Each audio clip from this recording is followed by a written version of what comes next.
جیسا کہ آپ لوگ جانتے ہیں انجینئر محمد علی مرزا کو گرفتار کر لیے ذکر کیا تھا۔ اب دیکھیں، میں نے ایک انٹرویو میں بات کی کہ کرسچن ہمارے نبی کو دجال مانتے ہیں۔ اب کئی کرسچن جو ہے وہ سامنے آ گئے کہ نہیں، ہم تو اینٹی کرائسٹ نہیں کہتے رسول اللہ کو۔ او بھائی، میں اس دجال کرانے کی بات نہیں کر رہا ہوں۔ دجال سے مراد ہوتا ہے دھوکہ دینے والا، جس طرح بخاری مسلم میں حدیث ہے میری امت میں 3 جھوٹے دجال آئیں گے۔ ہم مسلمہ کذاب کو مسلمہ دجال نہیں کہتے، لیکن نبی اسلام نے اسے دجال کہا ہوا ہے، کیونکہ جو نبی نہ ہو اور اپنے آپ کو نبی کلیم کرے تو اسے دجال کہا جائے، دجل کرنے والا، جھوٹ بولنے والا۔ کرسچنز کے نزدیک ہمارے نبی اسلام نے نعوذ باللہ دعویٰ نبوت غلط کیا، لہذا ہمارے نبی ان کے نزدیک دجال ہی ہیں۔ یہودیوں کے نزدیک عیسیٰ ابن مریم دجال ہی ہیں۔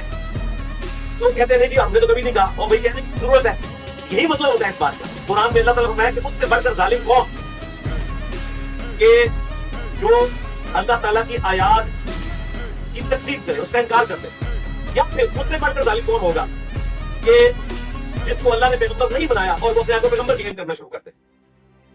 تو سب سے بڑا علی بھائی کو اپنے حفظ و ایمان میں رکھے۔ شکریہ۔ السلام علیکم۔